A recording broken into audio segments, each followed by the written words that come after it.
Welcome, everyone, to SI Media with Jimmy Traina. Thank you so much for listening. Happy Thanksgiving if you're getting this pod in before on Thursday. We've got Kyle Brandt from Good Morning Football on the show this week, followed by my buddy Sal Licata and our Traina Thoughts segment. Before we get to it, a quick reminder on some things. We had a bonus pod episode out this week as well. If you're a WWE fan, make sure you check it out. We had a podcast with Roman Reigns, his first interview basically since WrestleMania. We did that this week, came out Wednesday night. So if you're a wrestling fan, give that pod a listen with Roman. If you've missed any recent episodes, we've had a great run of guests. ESPN President Burke Magnus was on the podcast last week. Jim Nantz and Tony Romo 2 weeks ago. Chris Russo 3 weeks ago. Joe Buck 4 weeks ago. So if you missed any of those, give them a listen. And subscribe to SI Media with Jimmy Traina. If you're commuting for the Thanksgiving holiday, you got plenty of time to get the pod in, so do so.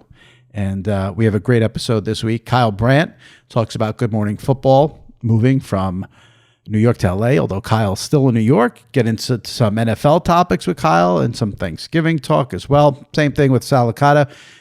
Thanksgiving talk, and we read our reviews that you guys left on Apple for the month of November. So big episode. Appreciate you guys listening. And like I said, have a happy Thanksgiving. Hopefully these pods here help you get through some things with your commute and your time with family. All right, let's get to it. Kyle Brandt from Good Morning Football, followed by Sal Licata. Oh, right here, right now on SI Media with Jimmy Traina. All right, joining me now, always one of my favorites when he comes on the pod. Yeah. From Good Morning Football, from 10 Takes with Kyle Brandt, from Human versus Hamster. So much going on. Angry Runs, my buddy Kyle Brandt. Kyle, how's it going? Jimmy, here's what I want from you. I want the tweet when this comes out, and then I want another tweet that's in case you missed it. And the one I really want is I want the tweet that says, been getting a lot of great feedback about this episode, and the repost again, because I see the other guys get that and other girls. I want that for this pod too. I always think when I do that, do the guests who've been on where I don't say the feedback's been great pay attention and realize like this person got better feedback? They know. They're like, where is that tweet? Whoever it may be. And I don't know if it was Nantz and Romo or Buck and whoever you've had on. I've been listening this morning, especially. I've been binging. Oh, they notice, and I will notice if you don't for me. It's bizarre what people notice, I must say. Yeah, I also noticed let's be honest, Jimmy. I'm here for one reason only. It's Thanksgiving week. You couldn't get anybody else. I'm like, no, that's not true at all. Al Roker, you're a liar. That's why I'm here. That's why I'm here. No, that's fine. Not, I love you. 1,000% not true. What? This is all on me because when it is a week like this where it's Thanksgiving, I feel like it's like a light week.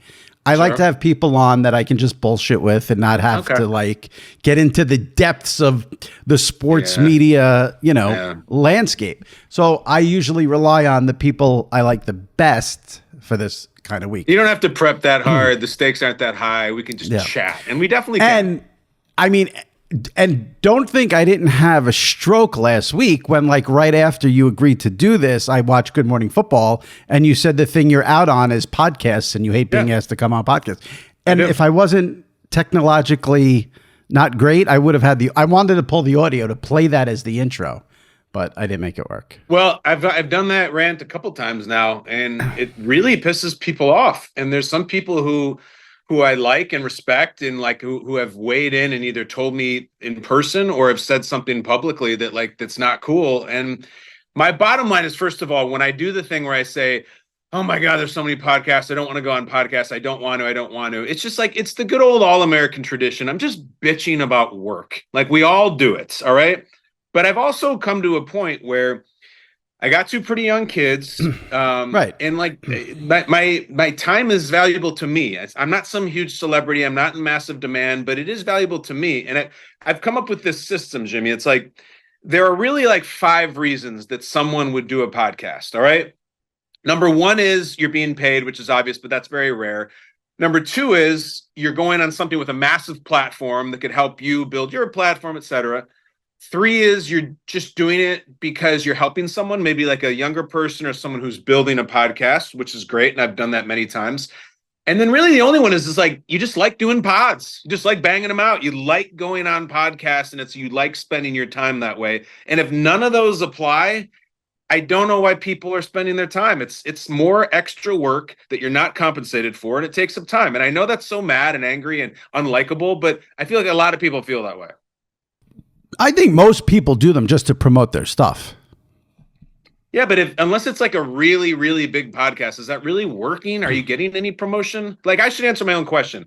I like to do this podcast because you're a personal friend, because I enjoyed doing it, and because like I really respect the people who come on here, and I think that you've really developed a platform of like, oh, Jimmy got, SVP or whoever the hell, like people that I respect come on here. So I'm honored to be on it. I'm happy to spend my time doing this. Well, I appreciate that, but thank you. Promote your stuff, and that's the reason to come on. I also think a reason to come on. See, you're in a nice position where you have a platform every day to go on TV and say whatever you want about the NFL. I think some people use podcasts as a way to sort of, if they want to send a message or get something out there. Mm-hmm. Some people negotiate contracts with this podcast, like that's been done. So you're also great too, because like the thing I always love about it is that when you get the invite, and they'll say like, oh man, 15 minutes tops. Yeah, I don't do that. And I'm all right, sure. And then like 27 minutes in, you know what they say? They say, we just got a few more minutes here with Kyle Brandt, who's been so generous with his time. And I'm like, no, the guy who's being robbed at the liquor store is not generous with the cash register. He doesn't have a choice. There's a gun in his face. I'm just here because you won't stop asking me questions, dude. Yeah, I do the trick where I wrap it up for 20 minutes, and then it makes it. I know. Like I ended it on time. Yeah. All right, let's do a little bit of Good Morning Football, since the show had like a big shift. Yeah. And we'll talk about some fun stuff, because I don't think I've had you on since that happened.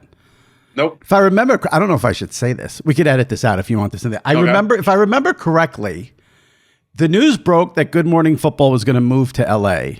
Mm-hmm. I think at the same time where I was like fired by an old company and waiting to get signed by a new company. And we met for lunch and had like do you believe this fucking business lunch, basically. Yeah. You went on like a monologue about what was going on with you. I think I asked you, so what's going on with you? And then I started eating my omelet. And when I finished my omelet, you were still going. And because it was so complex and so unusual, I remember that answer vividly. I remember that brunch vividly. But yeah, both of us were feeling it. I think I was making diagrams and everything to explain what was going on. So I want to know. First, tell me this. So, Good Morning Football, it's continuing. You and Schrager there with Jamie Erdahl and Akbar. And it's on Monday through Friday, 8 to 10, and then it's like a syndication deal. Mm-hmm. Tell me, what is exactly your morning? Like the show, the syndicated show, like give me the whole scheduling. All right. So, for years and years and years, since 2016, the show would be on from 7 a.m. to 10 a.m. live on NFL Network for 3 hours, and then it would re-air for 3 hours on NFL Network. So it was on NFL Network for 6 hours. Now it's really different. Now it starts at 8 a.m. Eastern. It's an hour later. It goes for 2 hours on NFL Network and then re-airs. All right, if everybody can follow this, it goes from 8 to 10 Eastern. Then at 10 and 11 Eastern, we do a show that's called GMFB OT, which is on Roku, and it's syndicated all around the country to different markets in every single major media market. But what do you mean by 10 and 11 a.m. Eastern? Like two different shows? You're taping a show at 10 and it's... So if you're taping a show at 11... I mean, it's depending on the affiliate. Sometimes the affiliate carries the 2-hour GMFB OT. Sometimes they carry only the 3rd hour, only the 4th hour. But it's crazy, Jimmy. It's like what we grew up with. You'll turn on the TV. You'll turn on, like I have the affiliates right here. Let's say you live in Detroit and you turn on TV 20 Detroit. Right. It's on at 1 a.m. Eastern time. But if it's Charlotte My 12, it'll be like before Judge Judy and like around like Judge Joe Brown or the Magic Bullet Blender or whatever. Then it's GMFBOT. It's like me and Peter screaming about the Cowboys. If you give me a 2-hour block of Good Morning Football and Judge Judy, I'm happy as could be. Pretty good, right? Yeah, like give me that block right there. The people like it. You get Peter like predicting which coach is going to be hired, and then you get Judith Scheindlin saying, "Do I have stupid on my forehead?" And then the bailiff and all that. I love it. So they basically went to these markets and these affiliates who usually are running whatever it is, reality shows or home improvement, and they're like, hey, do you want the NFL with real NFL video access and highlights and personality? And they're like, hell yes, we do. That's what they told us. And now they carry the show, and it's totally different. So I do a 4-hour show now every day instead of a 3-hour show, and it's a couple hours later. So it affects my life a lot in the morning, because you know this, like just driving in, I live outside the city, like driving in at 6 a.m. now instead of like 4:30 a.m. It just sucks, but I get through it. Oh, wow. I didn't think of that. Wow. Such a big difference. Yeah, that's a huge difference. That's a big difference. Oh my God. You know how you put in like the navigation and it'll say like, 23 minutes and then it'll say 57 minutes, but the 57 minutes is red and you're like, oh Christ. That's every single morning just in the car. It's different. It's not like driving down the FDR and pitch black and there's no traffic because no other lunatics are awake. Now there's a lot of lunatics awake and I'm one of them. I just had a real bizarre moment. I looked up at my TV and you're on it. Yeah. What I need to know this, and then I looked at my computer and you're on it. I need to know this. When you're in the car at 6 a.m., what are we listening to? Is it music? Is it podcast? Is it nothing? Is it silence? Is it Sirius XM? What goes on? Awful, disgusting, insipid scrolling, Jimmy. Just scrolling, looking at idiots and assholes, and just like normally. Listen, we're in season right now, so. Normally, it's just reading people who I respect, who write great things about games. Like the night, last night, whatever. As we're recording this, last night was the Hard Bowl, was Ravens Chargers. So I'll read articles about it, and then either I'll get my wheels turned into what I'm going to say, or I'll find something specifically that I want to credit the person, and I'll like quote them on air. And I have like a collection of writers who I just think are really good. So I'll read them every morning. And then the car ride's so damn long now. It's like an hour in the morning. So after like 30 minutes of prepping, I'm like, I think I know what I'm going to say about, the Broncos or Packers or whatever it is. And then I'll just look at stupid crap like the rest of us, just that I know you look at. Oh, look, No way. The girl from the Netflix Ring Girl has a podcast now, or I don't know, just whatever stupid stuff is out there. I'm looking at like a total lemming. Yeah, I know. It's so sad. Yeah, it is. I'm addicted to it. I have bad phone addiction right now, man. I don't know if it's seasonal, if it's like it's kind of the holidays and it's getting colder, but my phone addiction has never been worse. How's yours? It's definitely, I think, a seasonal thing. Yeah. Yeah, because if it's nice out during the week, you're going to be outside. Especially you have kids. You'll be outside playing with your kids. Yeah. It's hard when you're in the house. The phone is right there. I'm the same. I've always been bad with it. I'm good. Here's the weird thing, though.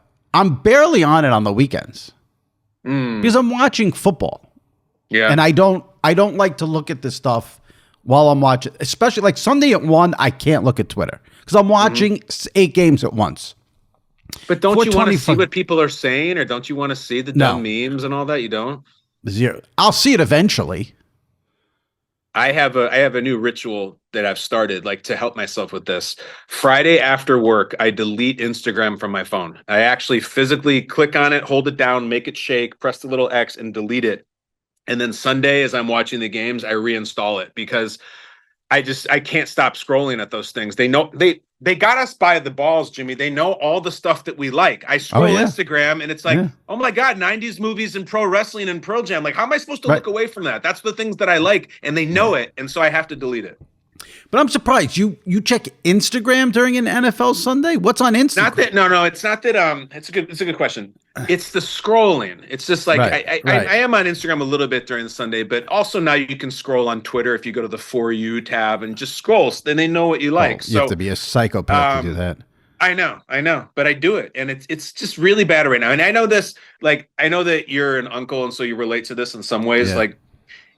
When you're really a parent in 2024 is when you are screaming at your children to get off their screens as you are looking at your phone doing it. They talk like in the 50s or 60s, like my old man would drink and he'd come home drunk and like that's like this old fashioned, terrible parental neglect.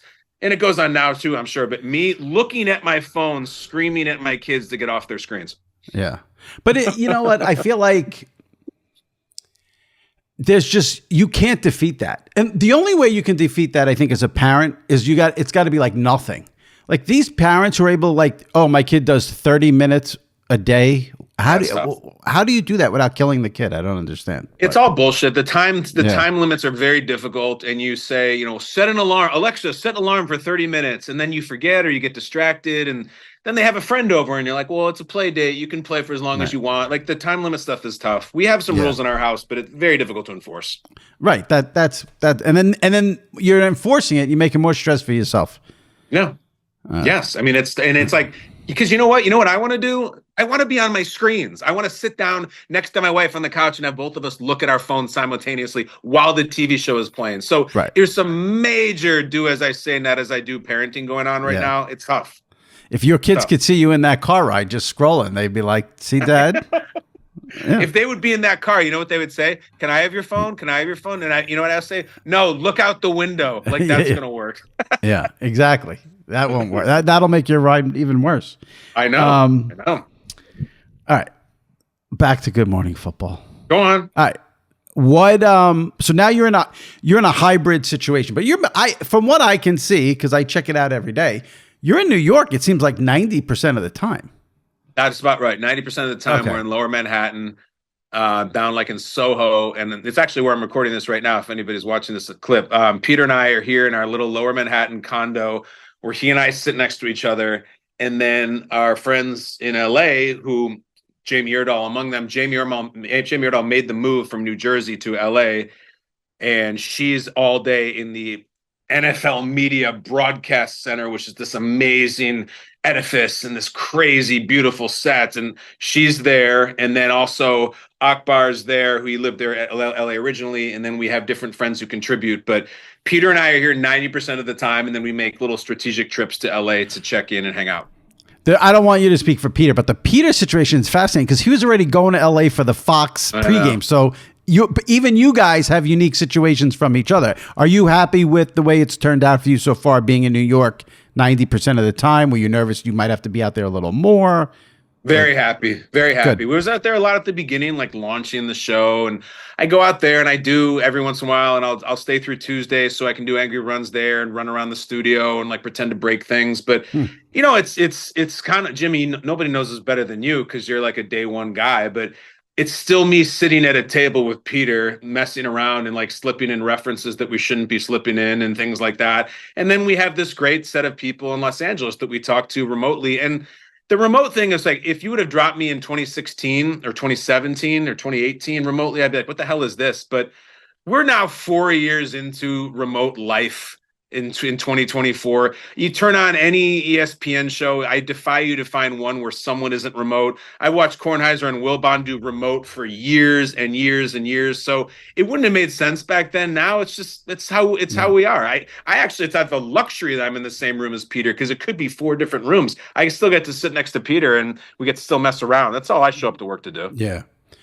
Have you had any major technical glitches this season being on the remote? I don't think you have, because it would have been on like awful announcing or something. No major. It's just the only glitches you have are still, even though we have, all of us as humans have 4 years of practice at this, you'll still have the car accidents where everyone starts talking at once. It's still the worst. And it's like when you're in a narrow hallway with someone and you don't know who to go right or left, and you start doing this 50-second dance routine. Imagine doing that on live TV, but you're trying to talk about Dan Campbell at the same time, and you have a producer in your ear being like, no, Kyle, go. And I said, did you say, Kyle, don't go? And then we're just talking. We've had a very little of that, but it is full nails on a chalkboard torture getting waterboarded when that happens. It makes me so mad.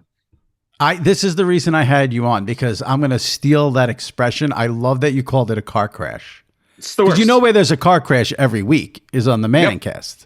The Manningcast should be called. That's built on car crashes. And I've been in, when I was on the Manningcast, I remember we had a really bad car crash because the Manningcast is a good example because the way they produce that, especially with someone like me who's not like an athlete, I do the media professionally. They encourage you. They're like, ask Peyton questions, bust Eli's chops. And so you're all geared up to do that.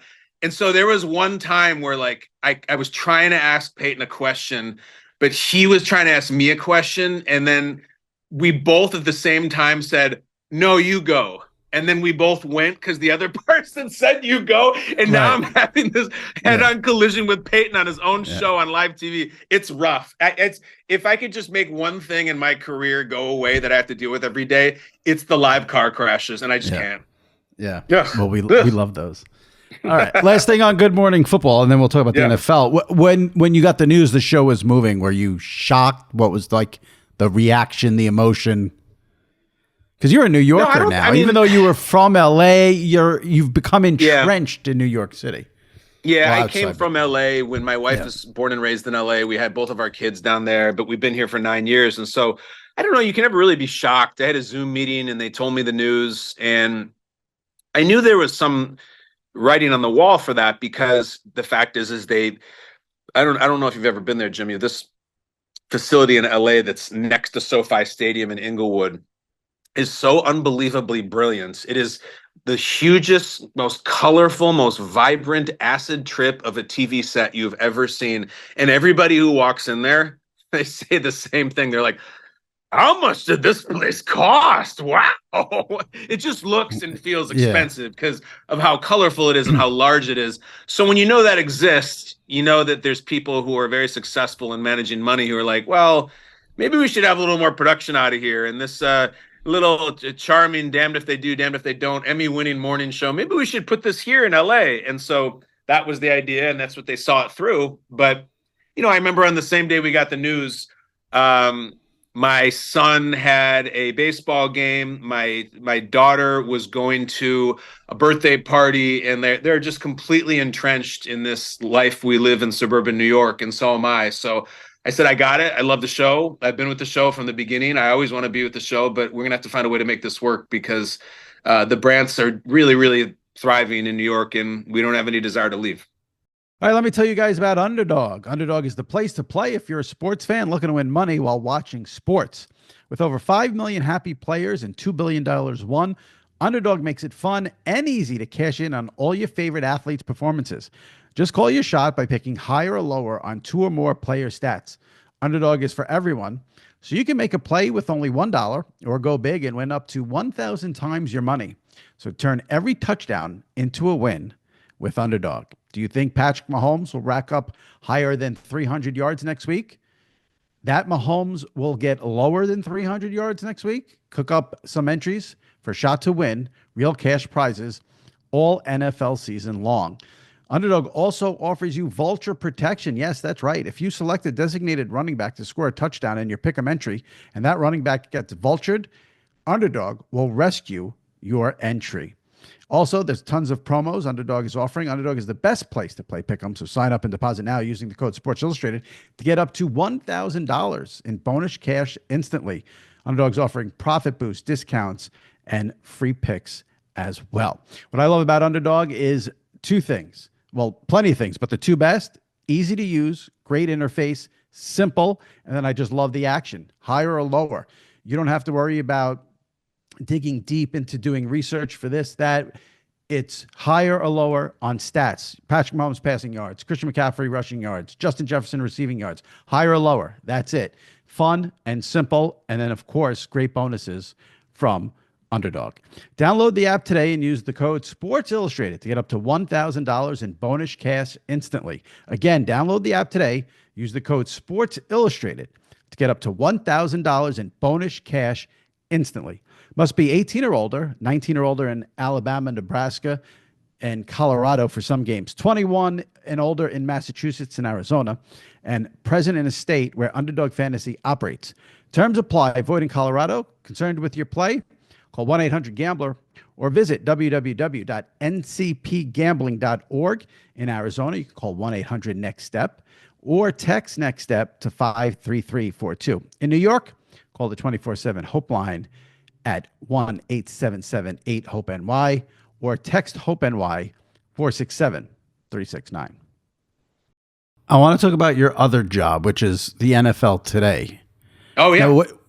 Now, do you have like is it they call you when they want you, or you contracted to do a certain amount of segments each year, each season? No, I do. This is the 4th year. Kind of feels like my senior year that I've done what you call like vignettes or small video pieces for the NFL Today on CBS. And every year we start the deal. Every season we start it with a new deal, which is thrilling for me. And yeah, it's like a certain amount per season that you will do, whatever the contracted amount it is. If it's 6, 7, 8, whatever it is, and then every few weeks you deliver one. But I used to go to the NFL Today when I was Jim Rum's producer and Jim was contributing in studio. I would fly from LA to New York with Jim.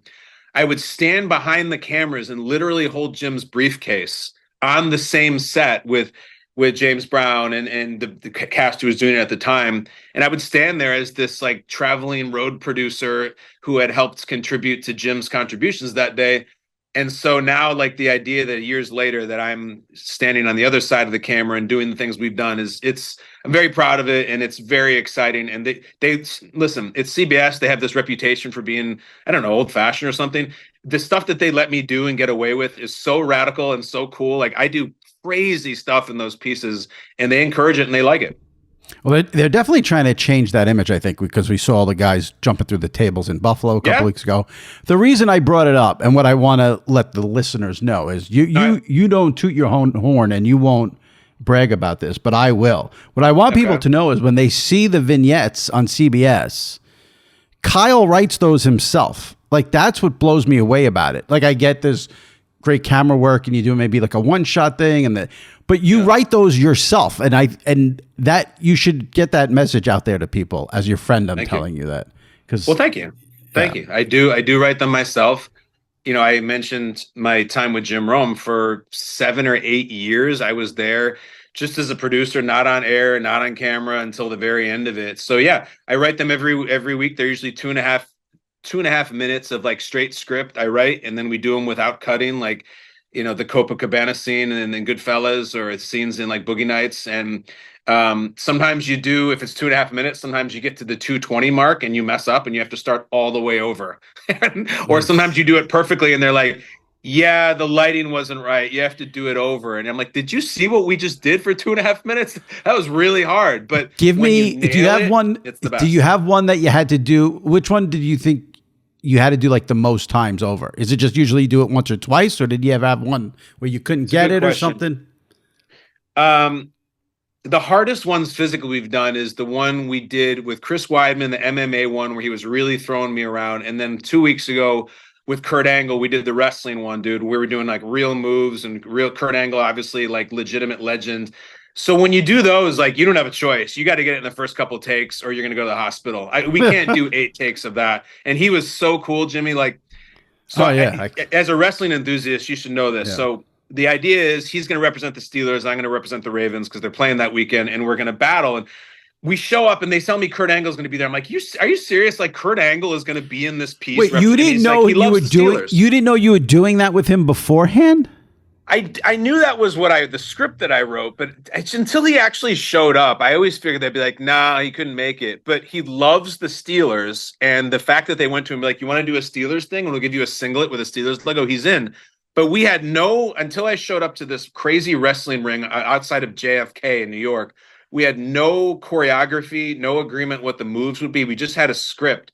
And so we're standing in the ring, me and Kurt Angle and our director, Dan Ennis, and I just go, so what should we do? And Kurt just took over. He coached, he directed. He's like, so I'm going to put you in a headlock, and then I want you to shove me into the ropes, and I'm going to shoulder block you, and you got to go down. You got to go down hard.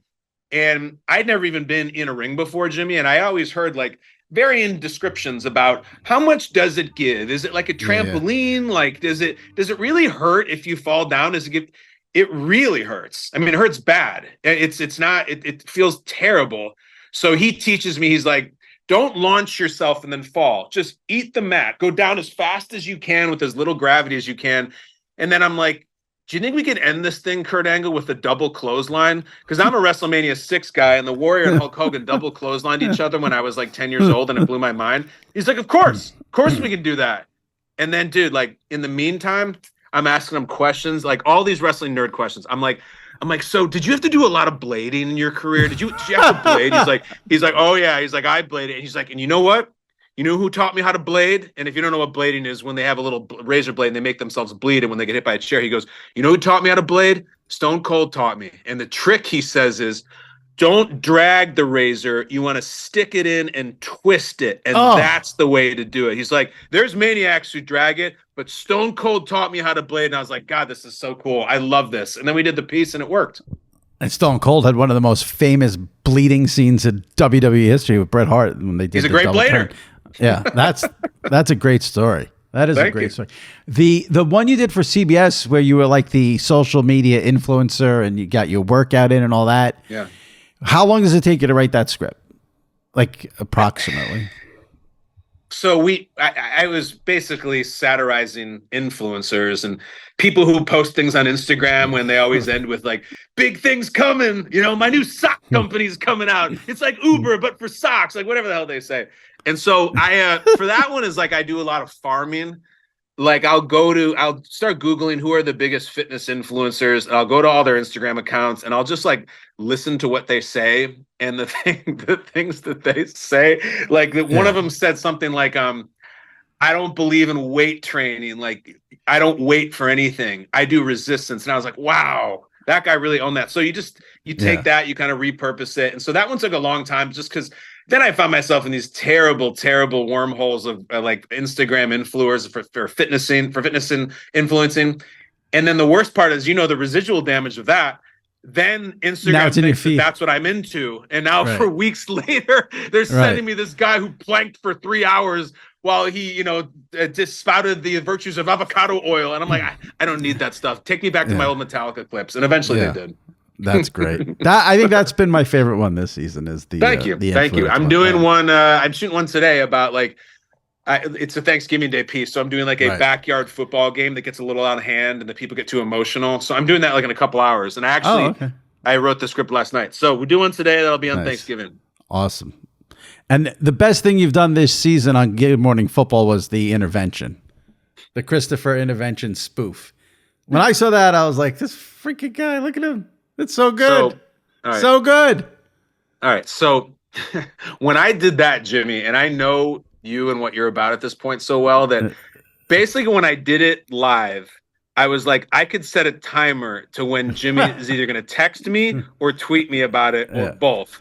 Because I know that. So, all right. So if anybody doesn't know what I'm talking about, Christopher's intervention is a scene in The Sopranos where, Jimmy, tell me how you feel. I feel like it's the best scene ever in the best show ever. It's like picking Mozart's best work or the Beatles' best song. It's best show ever, and I think it's my favorite scene in the entire series. I would say it's probably the second most popular, I'll use that word, behind anything in Pine Barrens. I think every Sopranos fan is Pine Barrens, and then the intervention is right after that.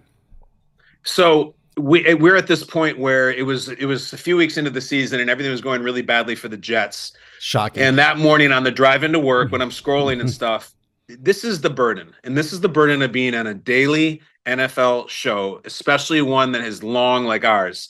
The burden is every single day, how can I say something different than everybody else is saying? Everybody is saying the Jets suck, Rodgers sucks. This is the Jets, same old Jets. That's boring. It's unimaginative. It's just super negative. Every day, what drives me crazy, what turns my hairs gray on the side of my head is trying to think of something that's original and fun. And on the drive-in that morning, I was like, a Jets Sopranos comparison is not that original or fun. Like that's been done a million times. It's Jersey, it's Jets. Right. And then I'm like, then I started thinking, and I'm sitting in traffic, and I'm just like, who would the Jets be? What character would they be? This is interesting. Maybe they would be Tony, but not these Jets. Like Tony's very successful. Tony's the boss. This is something that just can't get its act together no matter what.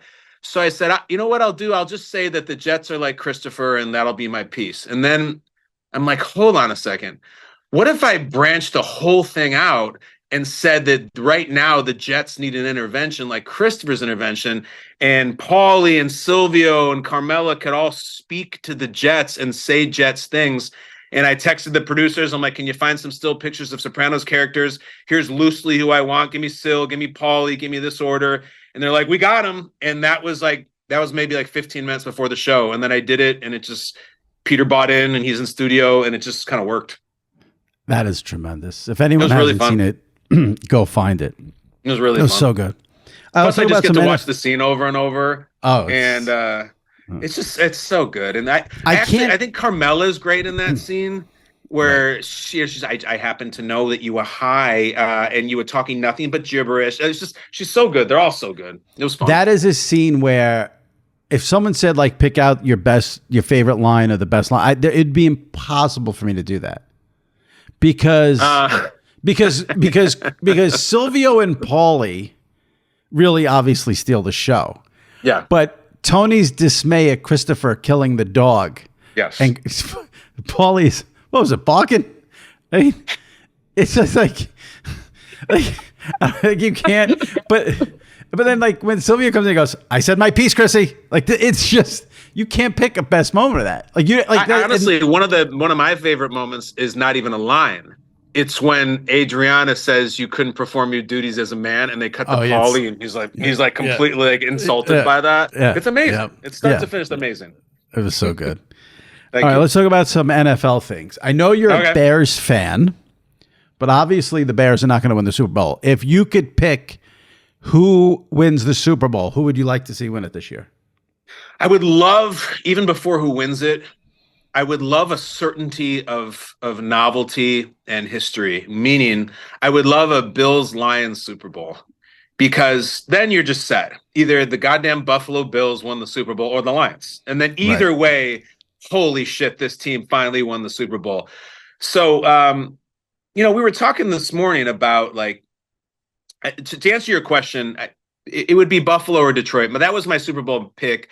I think probably if you choose like who would be the craziest result, I think it's probably Buffalo, just because they're just so looked down upon, and people who are old enough like you and I just still remember the 4 in a row, and then the Chiefs have their number now. I think Buffalo would be crazy. Like, oh my God, those sons of bitches actually pulled it off. And the parade would be the best parade too, the Buffalo parade. Yeah. Detroit would be fantastic too. But where do you come out in this, Jimmy? Like, do you at this point, like I remember back to the Patriots, do you get dynasty fatigue? Are you annoyed openly if the Chiefs win the Super Bowl again? So it's funny you say that. I absolutely don't have that. I consider it a really cool thing to be a part of and watch. Now, I've been on both ends of it. Like as a Yankee fan, I saw that dynasty, tremendous. Yeah. As a Knicks fan, I saw the Bulls dynasty, which ripped my guts out year after year. So I like so it's funny you say you would want a Bills-Lions Super Bowl. For me, I'd like a Chiefs-Lions Super Bowl. And now I understand people have the fatigue, but the thought of the Lions, who basically have been this downtrodden, pathetic franchise for so many years, wasted Barry Sanders, et cetera, now they're the best team, the most fun team in the league to watch by far. Them ending the dynasty or ending the reign, I love that storyline. With Buffalo, who I would like to see win a Super Bowl too, because I love Josh Allen. I don't know who I would root for if they played the Lions. Like that's I want to have a little rooting interest, and I'd want both of them to win.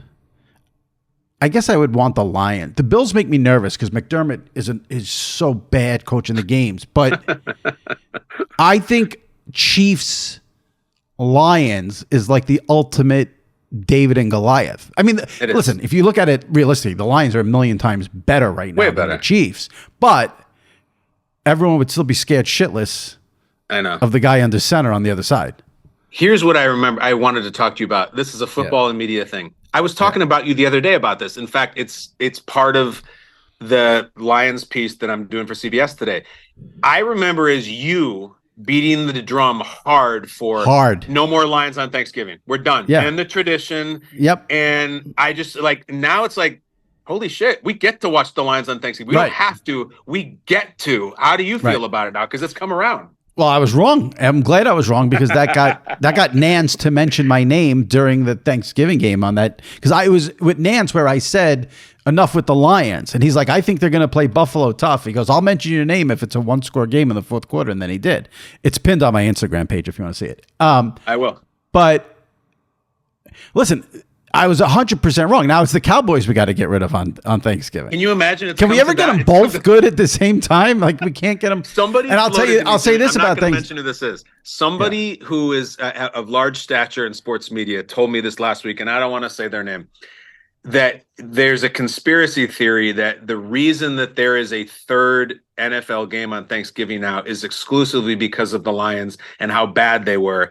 And someone said, we don't want to end the Lions tradition, but we understand they're a terrible franchise.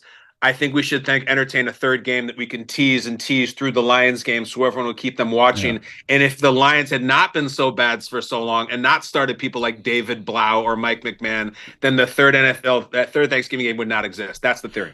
What got me annoyed was like people started to act like it was cute that the Lions sucked and played on Thanksgiving. And I'm like, it's not cute. Like, it's not funny that like on Thanksgiving, there's one game where a totally unwatchable team. So I love the concept though of that Thanksgiving night game. Do you like that? I mean, you have kids, so I don't know if you can like get locked in on it or. Oh no, definitely. Listen. I'm always the guy who just says more. I'm waiting for Tuesday and Wednesday night football. I want it every single night. And that's my take. And two people saved Thanksgiving this year: Tua, because he came back and now the Dolphins winning, and Brock Purdy, because he got hurt, was let the Packers kill the Niners, and now they have a winning record, and now you have an awesome game on Thanksgiving night. Yeah, Giants Cowboys is tough though. That's really, tough. Really tough. That's tough. That's tough. That's why everyone's favorite joke of the week was that the Jerry Jones would make history and sign Daniel Jones and start him against the Giants. But that's not going to happen. Right. And Kyle is not a bettor. So those games are really tough for you. Like I can salvage Giants Cowboys very easily by putting some money on it, but you don't. So that's rough for you. I'm not allowed. I never would. I didn't before I wasn't allowed. Fantasy used to do it for me, but I don't have any Cowboys or Giants in my fantasy team either. So what are you going to do? I can handle Cowboys Giants just because it's Thanksgiving. It's like the tradition of it. It's on in the background. I'm going to have a hard time on Friday because I would put the Raiders in like the bottom 3 teams to watch this year. Yeah, they're bad. They're bad watch. Now it's the Chiefs, so you have that whole intrigue, and you know, they've obviously slipped here where they almost lost to Carolina, but the Raiders are a hard team for me to be standalone game 3 hours. Jimmy, you want a Raiders take? Sure. Never, ever, ever hire the interim coach. Don't do it. Hiring the interim coach is getting out of a miserable marriage, running into the first girlfriend you can find, going to Cabo with her, having a romp for a week, and saying, you know what we should do? Let's get married. This is great. There's all this new energy and we're doing wild stuff. And wow, we're the Raiders. We're beating the Chiefs and smoking cigars. And it's miserable now. Right. And the Saints have this going on. The Saints, as of this recording, have won 2 in a row. And the coach's name is literally Riz. Like, it's all there. Dude, I don't care if they win out. You don't hire an interim coach. It almost never works. And the Raiders are exhibit A of that. Yeah, that's a good take. I'm trying to think if there's been one who's worked out. No, the Raiders had their special teams coach take over and they got to the playoffs and lost. But like if Bisaccia, if you're basing it on that, it's like you go to this beautiful resort, you get drunk off your ass and you're like, let's go to the timeshare office. We want it. No, don't do that. Don't commit to something long term when you're intoxicated by the freshness of something new. It just doesn't work. Yeah, I keep thinking about Jeff Ulbrich, but he's not. They're not going to hire him, so that of course not. Right. No, I remember when Dan Campbell took over for the Lions, and everyone's like, "Wow, this guy's cool. He quotes Metallica and he's muscular." He wasn't ready at that point. It wouldn't have worked out. Now he's ready. Right, that's true. Tell me, angry runs. We got to hit on it for a second. Can you believe how big this thing has gotten? It's crazy. Like the players, I think the players. Like first of all. Your name gets mentioned on all these broadcasts when there's an angry run. I can't imagine what your freaking Twitter feed is like with everyone sending you videos. But the players are into it.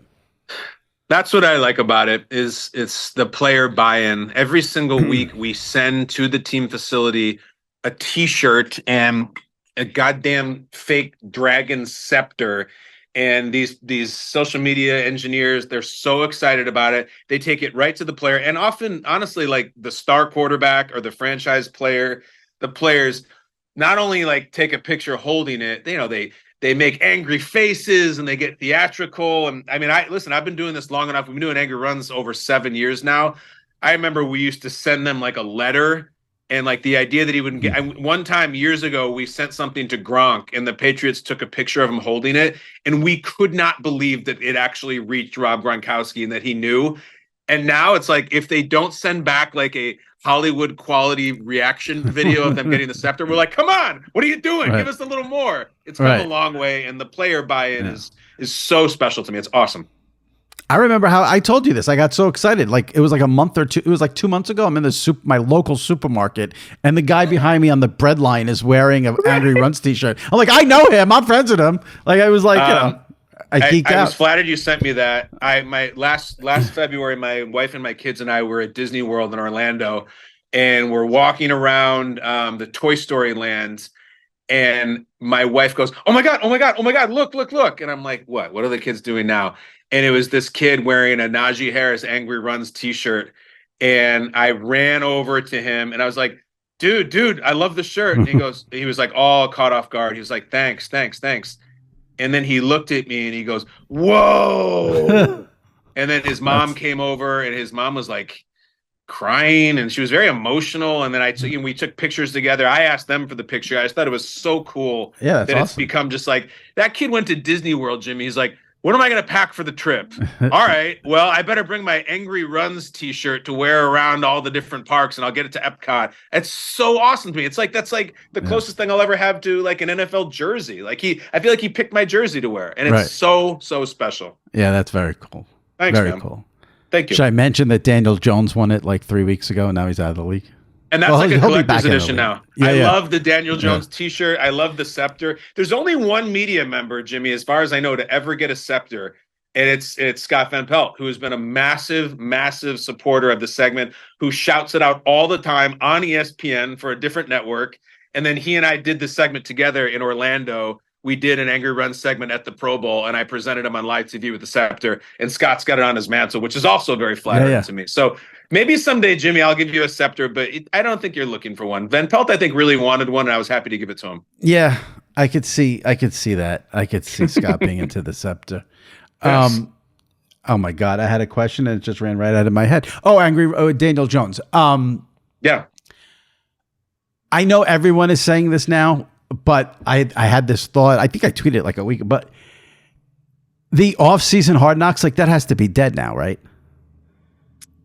Dead, or it's like it has to be done every single year because it was so incredible what happened, and that people don't want to not miss it. But if they do it, they're going to show nothing.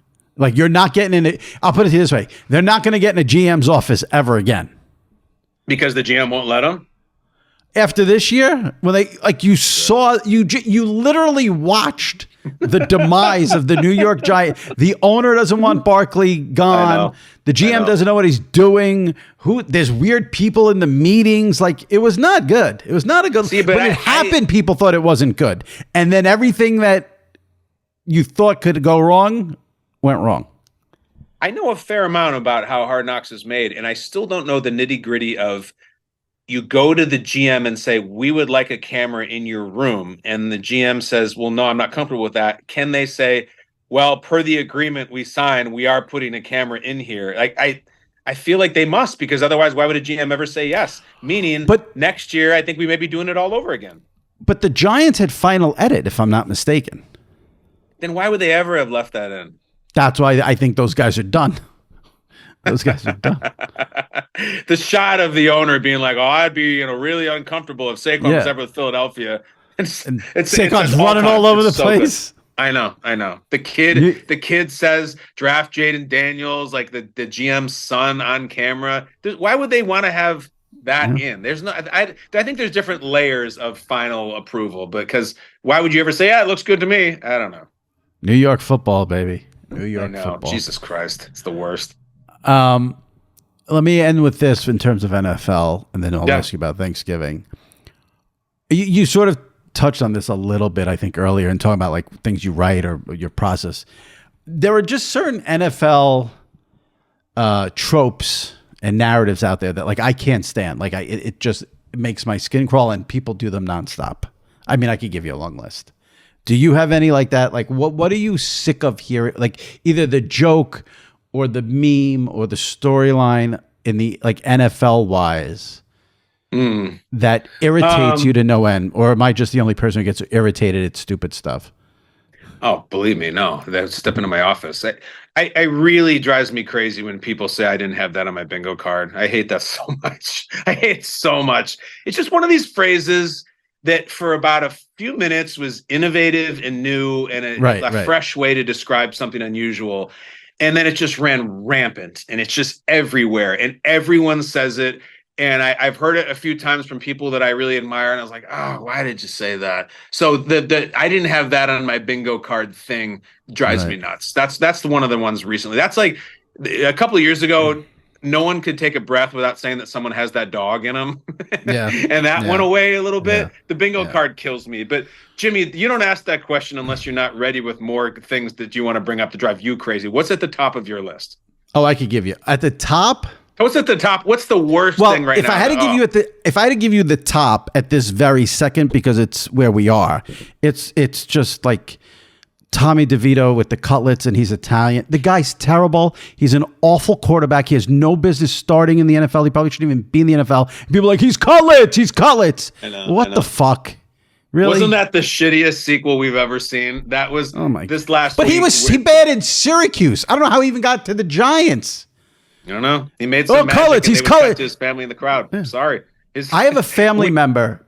I don't want to say who it is because I'll be with them. Like, I saw them on Sunday and they're like, "Oh, what games are you going to watch today?" I'm like, the 1 o'clock slate's pretty bad, but I'll pay attention to the Chiefs. I want to pay attention to the Lions. He's like, but what about the Giants? I'm like, it's an unwatchable game. Have you watched it? Yeah. He's like, but cullets.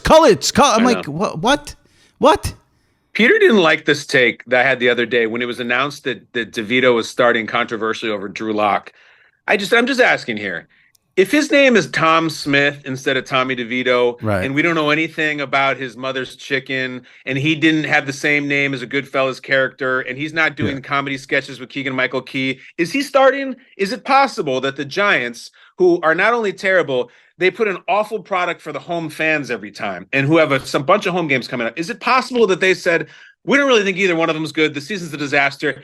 Give him the Italian kid who does the gesture, and let's give the fans a little gift and at least liven things up here. I think it's a reasonable question to ask. I think Peter disagreed. I don't think it's possible. I think it's 1,000% accurate. I think that's exactly what happened. Yes. I mean, listen, your name is Drew Lock. If your name was Giuseppe DeVito or Henry Hill or Jimmy Conway, we could put you in. Or if your name was Tony Soprano, you're definitely starting. If Drew Lock's name was literally Tony Soprano, does he start for the Giants over Tommy Cutlets? I mean, maybe, but the point is, and this is sort of the point of the whole thing, like, he's become a cult figure in New York, but he's terrible. Like, it makes no sense. You should at least be decent if you're going to be a cult figure. Well, he won a few games last year. I mean, he won 3 and lost 3. I mean, and my the other favorite thing was after he became like, it was like this version, sort of like this Kirkland brand version of Linsanity, and you would hear that Tommy DeVito after the Giants game will be, eating sandwiches and signing autographs at the sandwich shop. And I'm like, you have the biggest athlete in New York City right now. Don't call the sandwich shop. Call Gatorade and Verizon. What is he doing at the sandwich shop? Because Gatorade and Verizon realized he's not good. You got to be good. Yeah. I know. I'll give you 2 more real quick then. Yeah.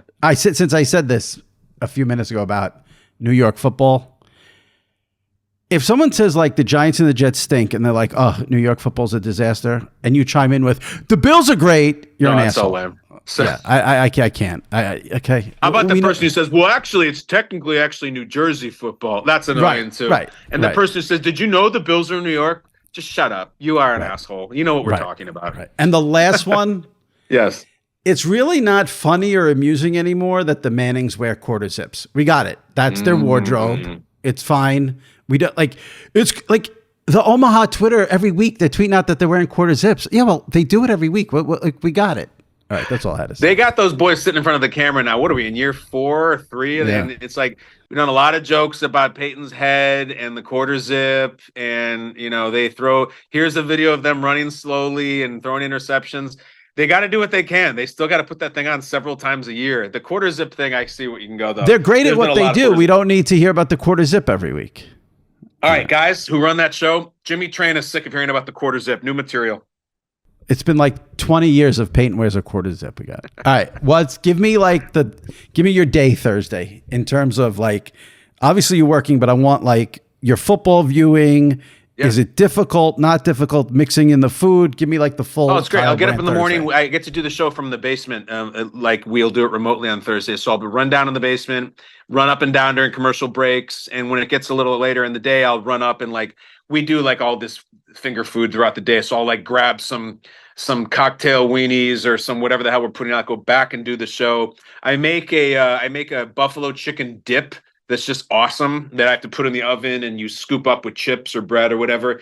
And it's running up and down the stairs and you get like a 3-minute commercial break. So you disconnect your stupid microphone, you run up, you eat, you say hi to the kids, they're working on their hand turkey, and you run back down and talk about the Lions or whatever it is. And I'll just do that for hours. And the show's over at noon.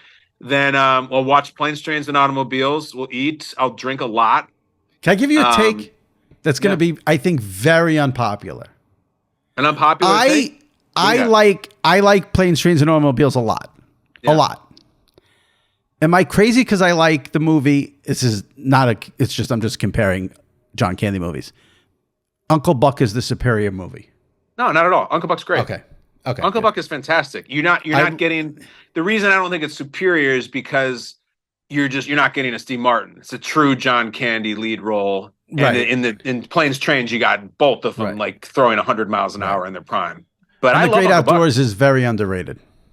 Dan Aykroyd, fantastic. Great Outdoors is great. I've watched it 1,000 times. The old 96er alone is perfect. But I love it. Yeah, absolutely. Yeah. All right, go ahead. Continue with your Thanksgiving.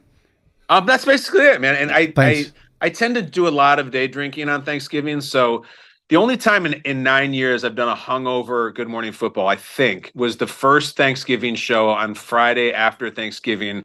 I had maybe 14 flutes of champagne that day, and I came in the next day. I was just miserable. And I remember Burleson being like, "Whoa, KB, you're banged up." And I was like, I should not do this. It's unprofessional. But it was 2016, and it's over now. Younger days. Champagne is the drink of choice on Thanksgiving, huh? I like to do it during the day.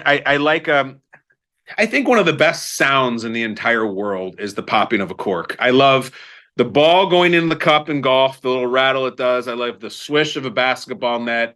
I love the popping of a cork of champagne. That just means joy is coming. This is the difference between you and me. You said you love the sound of the ball in the golf cup. What's yours? When you started saying that, in my head, I'm thinking, I love the sound of the ball in the roulette wheel. I love that sound. Yeah, 17 red, Jimmy. Yep, exactly. I like that sound too. How many plates will you have throughout the day? Actual formal plates. I feel like maybe 3 plates for the actual dinner. But a lot of I'll take a cocktail napkin and I'll put 4 shrimp on it and I'll walk into the living room and eat the shrimp as I stand there. And then I'll go back and I'll have some sort of other thing, whatever the hell, some bread or the dip or whatever. So I'm going to say I probably have 6,000 or 7,000 calories on Thanksgiving if you include all the alcohol. I mean, that'd be a lot. So it's a ton. It's a big payload. Well, enjoy it. Don't be incapacitated for Friday. And I will. I appreciate you coming on. And don't be a stranger. Have a happy Thanksgiving to the whole Brandt family. I will look forward to getting a lot of great feedback tweet about this episode, and I will repurpose and retweet that tweet. I hope. Listen, if anyone is listening to this right now, make sure you send me a tweet saying this is good feedback, because my fear is because of the holiday, the feedback will be dribbling in. Maybe might be on the back end with the feedback. Although hopefully that's not going to be good enough for me. If you're listening to this, tweet Jimmy, just giving you a lot of positive feedback about that great pod, and then he can repurpose it, because I want that. It's like the badge of approval. All right. Oh, what is? I've seen you tweet about this show on HBO Max, Human versus Hamster. What? You're a host of this show? Another job?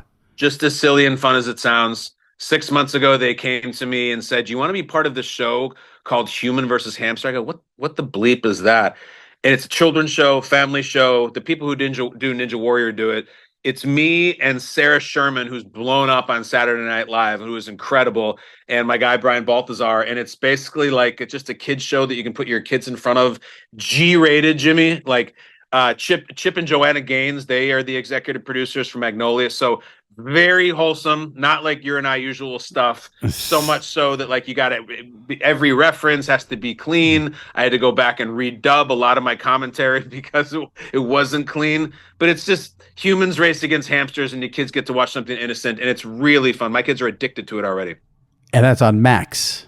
Dream on Max, baby. All this right. Thanksgiving season. Appreciate you, buddy. All right. Kyle Brandt, Good Morning Football. 10 Takes with Kyle Brandt on Mondays is his podcast, and then he's got Human versus Hamster on Max, and sometimes he's on the NFL Today. Kyle, that's exactly right. Take it easy. No, you're the best, Jimmy. See you, bud. All right. All right, joining me now, as he does every week for our Traina Thoughts segment from WFAN Radio and SNY TV in New York, my buddy Sal Licata. Sal, you ready for the big turkey day? I am actually very excited. I cannot wait. Looking forward to it. What are you so excited for exactly? Well, remember, for talk radio and for what we do in sports, like from September on is nonstop. This will be the first time that I've had a little bit of a breather since Labor Day, really. So a day off, which is nice. Thursday, Friday. I'm not working Black Friday. Looking forward to holiday season. You'll be happy to know I flipped on Delilah last night for the first time. So 'tis the season. I do not listen to Delilah or the Christmas music until after Thanksgiving. Nah. Friday, fine, but not before. That's my rule. I needed a little taste last night. I need to give a shout out to my former colleague at SI who now he does a podcast, but there's a lot more than that. He's a track and field media mogul, Chris Chavez, Sidious Mag. He's the only other person I know besides us two who loves Delilah. Big Delilah fan. And he's the young one, right? He was younger than... Yeah, he's a child, Chris Chavez. He's he's not a child anymore. He just got married. But Chris Chavez and yourself and me, we love Delilah. Here in New York, it's 106.7 Light FM. And during the Christmas season, she just reads the saddest stories possible and then plays Christmas music. And I can't get enough of it for some reason. It's great. So you're working, this comes out on Wednesday. You're working on Wednesday, probably a massive audience, everyone driving. Thursday off, Friday off. Yes. Will you be locked into Chiefs Raiders on Friday at 3:00 on Amazon? No chance. No chance. Will you be putting up a tree this weekend? We still haven't decided yet. This is a big conversation we're having last night. Actually, I could probably use your help and maybe the listeners as well. Number one, we're considering multiple trees for the first time. Why? Well, because the space of the house is, we could use multiple trees to fill in some spots. Also, because I want a tree the way that I like it. My wife wants one the way that my God. This is the most deranged thing I've ever heard in my life. The other thing is, I'm beyond I love Christmas, okay? Love it. But I don't even want to put up my own tree anymore. I just want to relax. I don't want to have stuff to do. You are a walking contradiction. You don't want to put up a tree. You're sick of the tree. We're getting 2 trees. Well, Make up your mind. We're potentially getting the fake trees for the first time ever. You get fake or real? Stop. Real tree. I know. Okay, I'll boot you off this podcast right now. Don't insult me. So fake I'm considering. Tree. Give me a break. So I'm considering for the first time a fake tree with the built-in lighting or whatever, and then my wife could put that together and I'll have to do it. So let me get this straight. So your option is to have 2 fake trees? Potentially. What? I don't understand the point. Oh, because you want to decorate it your way? Well, I mean, yeah, the idea, if we did 2, theoretically, we should get 1 real, 1 fake. She can do whatever she wants with the fake tree, and then I do it old school Italian like I want with the real tree.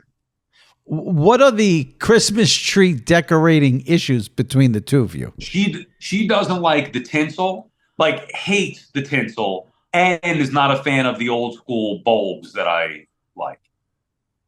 The blue, orange, red, green, white, I just can't even believe what I'm hearing.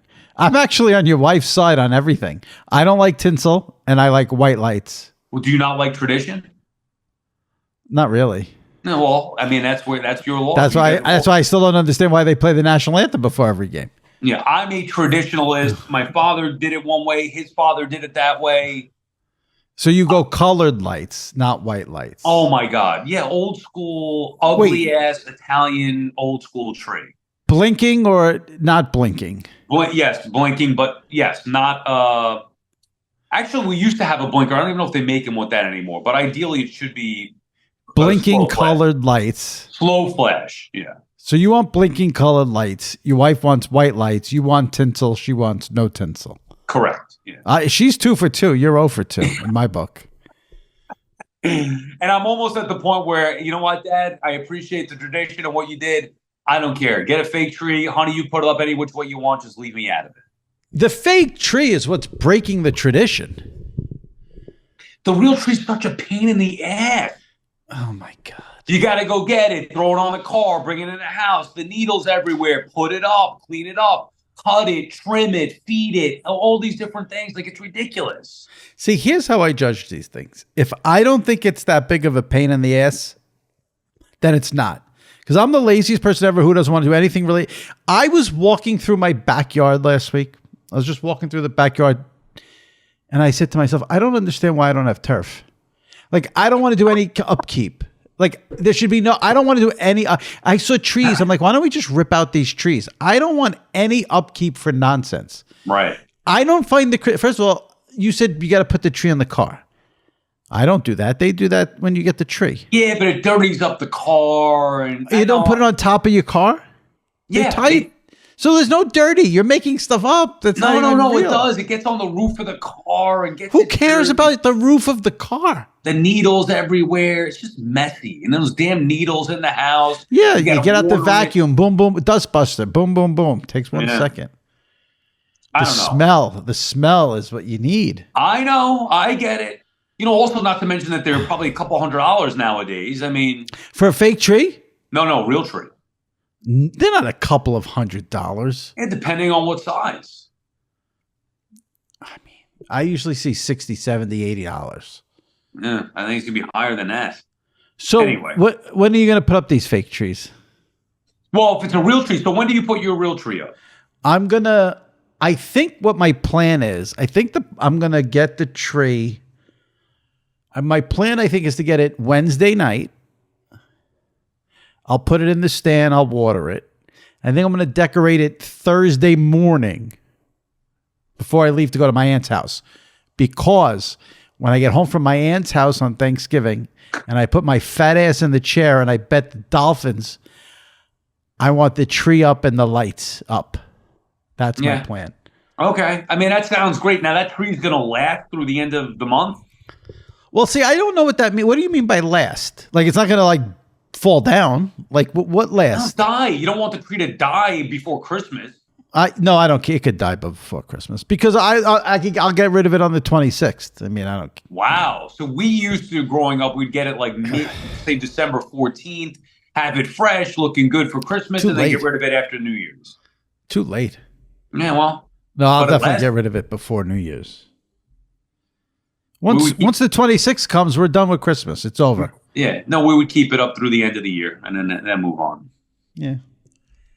I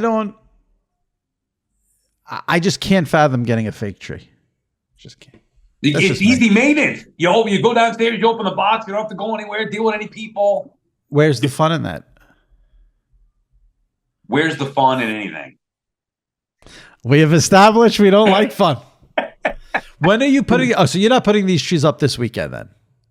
Let me just tell you something. There's nothing fun with going to get the Christmas tree with your wife and 3.5-year-old. Oh. It used to be fun when I was the kid, but now as the adult, it's not fun. It's just not fun. Maybe if my daughter gets a smidge older and she appreciates it a little bit, having her have fun is everything, but like it's not fun. Are you telling me your 3.5 daughter has opinions on the Christmas tree?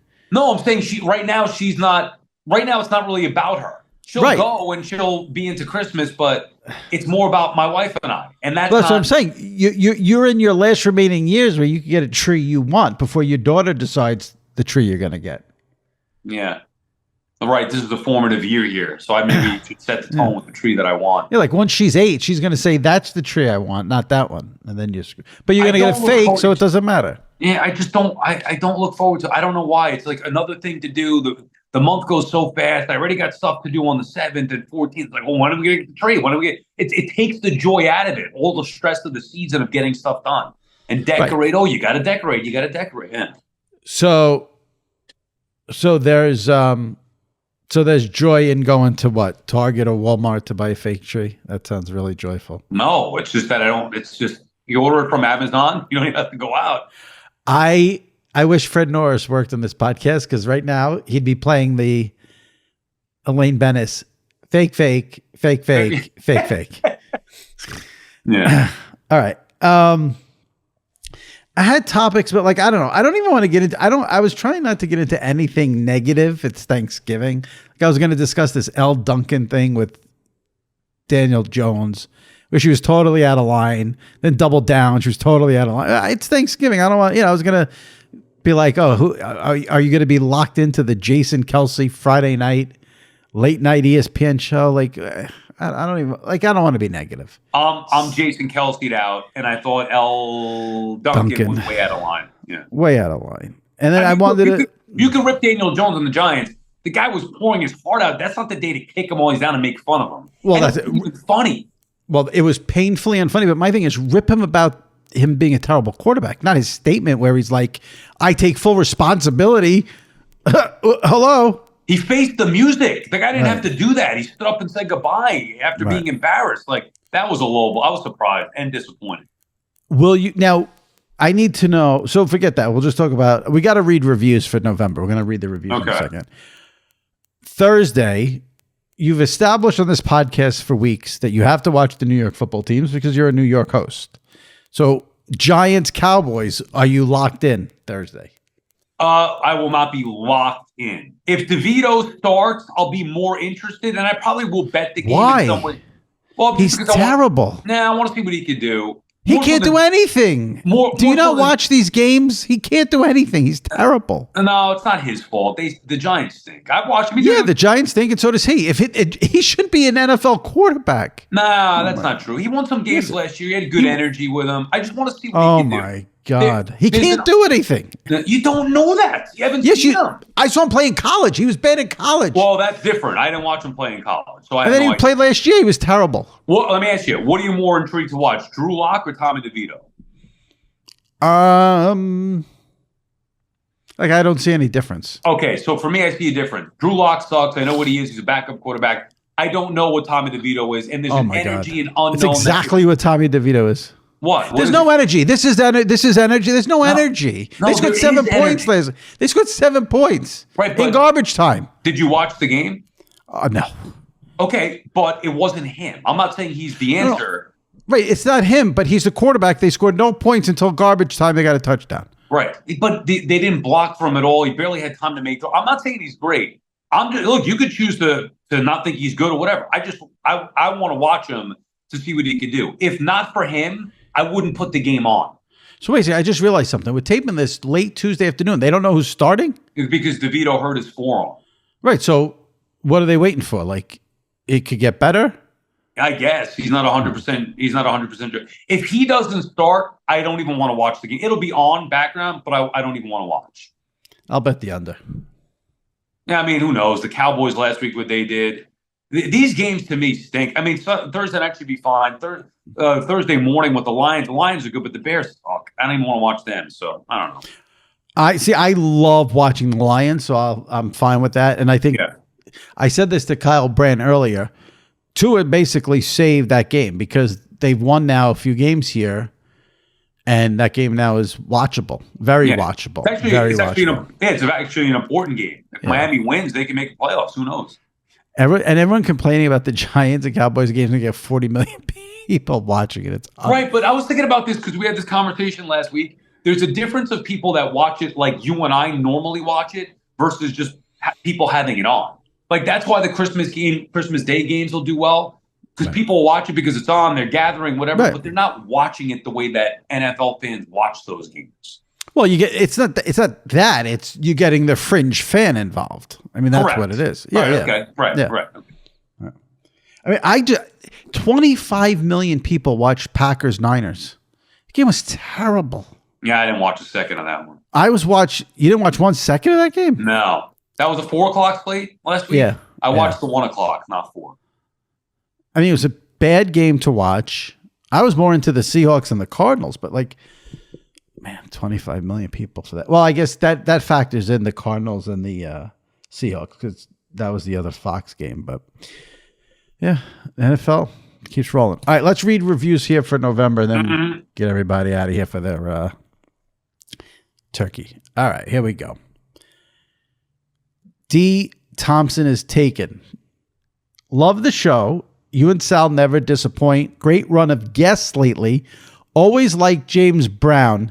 Glad he didn't end up as the smoothest talking executive at Xerox. When I had James Brown on, you know what was fascinating? He has zero interest. He had no plans and no interest in being in sports media. Sort of fell to him, and he was an executive at Xerox, or worked at Xerox basically, and then ended up in sports media. So that's what that guy was referencing. All right. Russ Buckeye. This show is so entertaining. The interview with James Brown was excellent. I love hearing the backstories of the folks we listen to and watch concerning sports. The Sal segment is like sitting with two friends having a beer. So fun. Excuse me. A suggestion on the weeks you may have trouble finding a guest. Have one of your buddies on and interview them about their sports fandom. It's fun hearing from people from different parts of the country talk about their teams they love and especially about the teams they hate. Also, the best memories about their favorite teams. Keep up the great work. Yeah, I don't know about that one. Who would you choose? Which friend? Here's the problem. It doesn't matter which friend. Like, I have to promote this and be like, Joe Buck is on the podcast. Jim Nantz is on the pod. I can't say, My friend. Yeah. My friend Diesel is on the podcast this week. I'm not sure how, Yes I bosses would respond to who's this guest, So, all right. Right. But you're lucky you got me on there. Yeah. Brad T4. Jimmy was shocked Sal didn't have ESPN Plus. The question is, why do you have ESPN Plus? The best college games and the second best games are all on cable local, and you don't watch hockey, which is the only other reason to have ESPN Plus. You must be into betting college soccer and volleyball. I mean, that's just completely a ridiculous statement because there are tons of college football games on ESPN Plus, and that's why I have ESPN Plus. There were 2 games this week. I think it was Baylor, whoever the hell Baylor played. And then there was Oklahoma State, Texas Tech. They were ESPN Plus games. So wrong information from that gentleman. If you weren't betting college football, is there a reason to have ESPN Plus? I'm legitimately asking. For me personally, no. Okay. No. I'm just curious because I don't miss it. And I don't know what I'm missing. No, the only thing I've ever watched on ESPN Plus is college football. Oh, boxing, Shelby says. Okay. Yeah, not me. You suckers with your Mike Tyson. All right. The only thing I've ever watched is college football, and then I guess they put that one NFL game on, so that would be a order and cancel situation. If right. All right. Big fan Stan. We touched on this last week. This was the question I mentioned to you last week. Serious question for Sal. How does he stay completely oblivious to what's going on in politics? As someone who also works in media, I need some tips because I don't know how to deal with the orange shit show that's coming in the next 4 years. It's going to be like 20 times worse than the first time. So basically, Sal said he doesn't follow anything political. Do you scroll, when you scroll through Twitter, you don't go on the For You page, do you? No. If I see that, I'm like, what is this? I don't follow this person, and I realize by accident I'm on the For You side. Right. So I just immediately go back to the other side. Yeah, don't follow anyone who tweets about politics and don't go to the For You page, and you should be fine. Yeah. You could avoid it. I admit it takes some work keeping your head in the sand about it, but you just got to be willing to dive into other stuff. I listen to sports talk radio. I read the back pages. Yeah. I don't search for those things on social media either. Well, all right, but what about like you go to the NewYorkPost.com and what if like their headline is, it's like it would be like it's in a different language that I don't even understand. I see it. It doesn't even register to me. Like I see it, I just move on. Sports, click. I don't even read it. I don't get sucked in at all. I'm trying to think if there's a question. I don't even have it, whatever. All right. Good fella, 524. Just finished the show with you, Sal, and Dog, and it was fantastic. We need this to be permanent. Shout out for the ending when you guys were just talking and busting and ball busting. It's hilarious stuff. Yeah, I don't think I get Dog on every week with Sal, but it would be nice. But, we'll do it again. We'll absolutely do it again. Right. All right. You got me. I don't think Doggy's going to do it for the rate that we did. Yeah, every week. I don't think. He FaceTimed me the other day out of nowhere. Did you pick up? Yeah. I'm trying to think what he was. He FaceTimes you? Oh, God. Listen, here's how I knew. I'll tell you how I knew I became part of the Dog Inner Circle. This was a few months ago. He texted me out of the blue. And this is when I say to people, what you see is not an act. The text was something like, Jimmy, tough travel schedule for Herbie this week. Do you think Herb Street is going to go to this game or this game? He's got Thursday football here. So I'm like, he's texting me to break down Kirk Herbstreit's travel schedule. That's all you. So what you see is what you get. There is no act. He's insane. All right. Royce, LAX. Although I live in LA, I'm in New York for work and therefore feeling inspired to review the podcast. I love how much Jimmy has raised the bar since taking over from Richard Deitch. Plenty of A-list guests from around the industry that we all want to hear from. And it's impressive since we all, right here, right now, that's a call back to the intro, knows he books the show himself. You got that right. Love the weekly segment, Sal, as well. I relate to so much of the conversation, including gambling, wives, kids, Sunday tickets, steakhouses, and more. I've lived in LA for 18 years, but I'm from New Jersey originally, so I appreciate some of the only in New York stuff as well. I work at Netflix, so I'm excited to see what you guys think of our Christmas Day NFL broadcast. According to Marshan, who we know is never wrong, we're going to have Olsen and the Eagle family in the booths. So pumped for that. Keep up the good work and have a great holiday season ahead. Sal, I hope you're enjoying your new house in my home state. So I got pressure that someone from Netflix listens to the podcast, and if I don't like the Christmas Day situation, I think Christmas Day on Netflix is going to be 100% fine. You have Ian calling one of the games. It's Ian and Greg Olsen calling one of the games. And the other game is Noah Eagle with J.J. Watt and I think Nate Burleson. They got J.J. Watt calling the game because he's going to do the Steelers game with T.J. Watt. Okay. And the games that day, this is why I'm not, if there's no streaming issues, it's a great day because the games are great. It's Ravens, Chiefs, Chiefs, Steelers. Yes. Two great games. Yeah, they should just be at 4 and 8 o'clock. By the way, that's a great review, and thank you for that. That is a terrific review. And you mentioned this last week, why it's at 1 and 4. I heard from a lot of people. They're saying 1 o'clock is too early for the international people. They want it. 8 o'clock, 8 o'clock is too late for the international market. That's why it's at 1 o'clock. Which is bullshit. Again, which is why we were on to something last week without even knowing that. I'm just I'm looking at it, I'm saying, it's Christmas Day. Why wouldn't you just move this back? 4 and 8, it'd be perfect. Later in the day, things calm down a little bit. 1 o'clock, come on. And that's why. Yep, it's not about us, greedy pigs. Can I say one more thing? Olsen, yeah, go ahead. Yeah, I know you love Olsen. I happened to catch a lot of him a couple of weeks ago. I forget which game it was. It is criminal that he is being used on a secondary team. He's that good. Where I look forward to him and Ian doing a game together. Two of the best. The Brady thing is going to really start to pick up steam because he's doing the Super Bowl this year. Yeah. And he's just, he's not there. Listen, I don't want to criticize the guy because he's done 10 games basically. But, there's room for improvement. Yeah, but they hired him fresh off the field. Like, what'd they expect? Well, because it happened with Romo and now everyone's going to copy that situation. It's so stupid. They did it for the name. Well, guess what? You got the name. But the better broadcaster by far is Greg Olsen. It's not a knock on Brady. It's a fact. Right. There are a lot of people who feel that way. All right. Hey, Jimmy and Sal. This is what's the name here? In Mr. S, we trust. So I just realized I cleared my throat. I'm sorry. I know people are going to get mad. Sorry. I have had no issues, and now today I'm starting to have a little issue because I've done 3 podcasts. That's why. Hey, Jimmy and Sal, all your guests are awesome. I listen to it when I am working out, driving, or unwinding for the day. Next time you are in Las Vegas, visit Dom DeMarco's, which is part of DeFara in Brooklyn. Look up Dave Portnoy, Dom DeMarco's. He gave us a 7.9 rating. The reason being is DeFara is a 19-inch and ours is an 18-inch. Brett Musburger is a regular and he is in town. Jim Feist does his weekly podcast from our patio. You should give it a listen.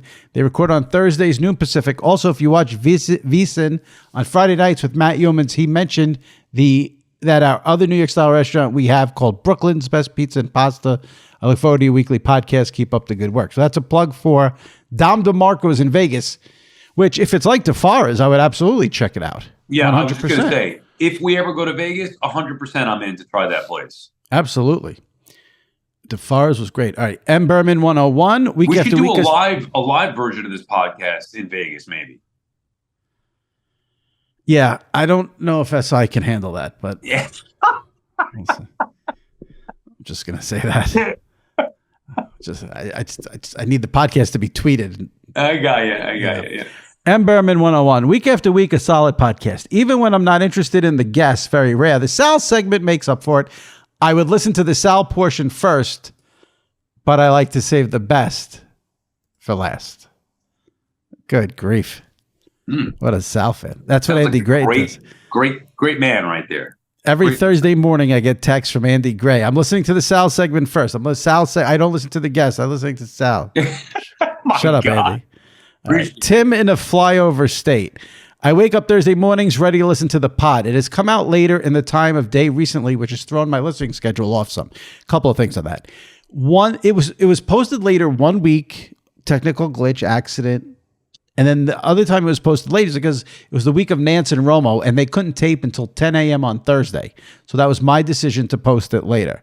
So it's a Thursday, and now this week it's coming out on Wednesday instead of Thursday, but Thursday's Thanksgiving. It's a normal Thursday morning thing. Once in a blue moon, something happens. Everyone calm down and relax, because I heard from a lot of people about that. Amazing the guest lineup Jimmy is able to pull. Also think it's done wonders for how I view Jim Nance. He comes off very likable and actually seems like he would be a good hang.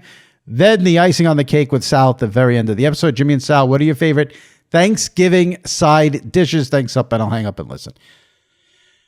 Mine is, I don't have like multiple favorite side dishes because I have it's most of the stuff you can have when you want it. What's special for me for the Thanksgiving meal is the stuffing that my aunt makes. A little sausage, onion, a little celery with the stuffing, and about 8,000 sticks of butter, and that's why it tastes good. So for me, it's the stuffing. It's a no-brainer. And my plate is very simple. It's usually 1 piece of turkey because of the tradition, 8 pounds of stuffing, 4 pounds of mashed potatoes. I'm basic. We're basically the same thing. Mine is, the only difference is my grandmother used to make it with chopped meat. So we have the chopped meat, celery, whatever, a little rice stuffing, and then rice balls for me is my favorite thing. We have that once a year. It's Thanksgiving, so I love it. My sister keeps on the tradition. It's great. But you only have rice balls on Thanksgiving? Yeah, I don't, somehow the timeline got messed up. I think my grandparents used to make them on Christmas, but we only, after they passed away years ago, we only started making them on Thanksgiving for whatever reason. Because it's not a Thanksgiving thing, rice bowl. I mean, even hardcore Italians, it's... Yeah, they probably used to do it on the holidays, like Easter and Thanksgiving right. And Christmas, whatever. But we whatever. When my father took on the tradition, we just did it on Thanksgiving, so that's what my sister's done.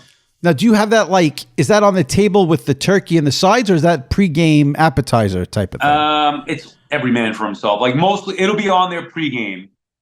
I'll go a little rice bowl for the Lions game, a little rice bowl for the Cowboys game, and then probably the Thursday night game as well. I eat them all day, but yeah. What time do you eat the main meal?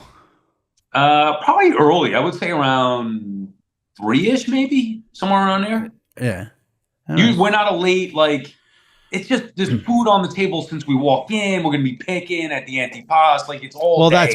That's my beef with Thanksgiving. Thanksgiving once a year, have some turkey and some mashed potatoes. And I don't want all this stuff beforehand. We have that stuff all the time, but my family. I like that stuff. Yeah, you're like my family, complete animals. And every year these animals eat all the antipasto, and then my poor aunt puts the turkey and the stuffing on the table, and I'm full. I don't even want to eat. I'm like, well, I'd like to eat. Yeah. I didn't stuff my face with that stuff. Right. Nobody eats the cornbread or the broccoli or the sweet potatoes. It's ridiculous. I get it. Last review from Doc Lou in Iowa regarding Sal concerning.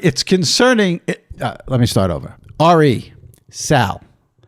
Concerning is the fact that he has to ask if Joe Biden is still president. This is not a current events thing. We are taught this in school, and we experience it every 4 years. That elections are held in November, regardless of a victory or loss. The president remains until Inauguration Day in January. Did you know that presidents get inaugurated in January? Yes, I did. But also, this was something that happened where Joe Biden was running and then stopped running. So this is a unique situation here, which is why maybe in my mind I just forgot because he stepped down and has been out of sight for months. Okay. And I also don't care about it. Sorry. Yes. Regarding Netflix, the reason they are showing the games at 1 and 4 and ruining many Christmas dinners instead of 4 and 8 is because Netflix bought this for Europe more than just the United States. As a Ravens fan who has a cousin in Spain who roots for the Ravens, they are happy in Spain. Great show as always. So there it is. So that's great. It's crazy to me. I don't know. Like I'm like I said, I'm fine with 1 and 4, but I get why people would prefer 4 and 8. It makes sense. I prefer the night games, but whatever. I'm not going to watch it at 1, but whatever. Although it's on Netflix, so I could just go back and watch it whenever I want, really. Right? I have no idea if you could do that with a live event. Well, they did it with Tyson. I'm assuming Netflix, I would think. Yeah, but there's no way. No, the NFL, no. There's no way you could do that with the NFL. You don't think, like, if I wanted to pick that game up, let's say 2 o'clock, I could go back and start and watch it? Oh, I thought, okay. You know what I mean? Probably going to be on demand. Yeah. You could probably do that. What I meant is that game, let's say that game ends at 4 o'clock. You can at 5 o'clock go on Netflix and watch that game. Yeah, I'd be curious to see if we could or not. The NFL would never allow that. Never. Interesting. Okay. You can't do it with Thursday night on Amazon. Right. Yeah, that's true. Okay. Yeah. All right, Sal, have a happy Thanksgiving. We'll see you next week and try to get a real tree. Happy Thanksgiving. I'll keep you posted on the tree. All right. Take it easy. All right. My many, many thanks to Kyle Brandt. My thanks to Sal Licata. My thanks to you for listening. Have a happy and safe Thanksgiving. If you're not an SI Media podcast subscriber, hit that subscribe button. Listen to some past episodes over the holiday weekend. We've had a great run of guests, so go check them out. And that's it. We'll see you next week. Stay safe and take care.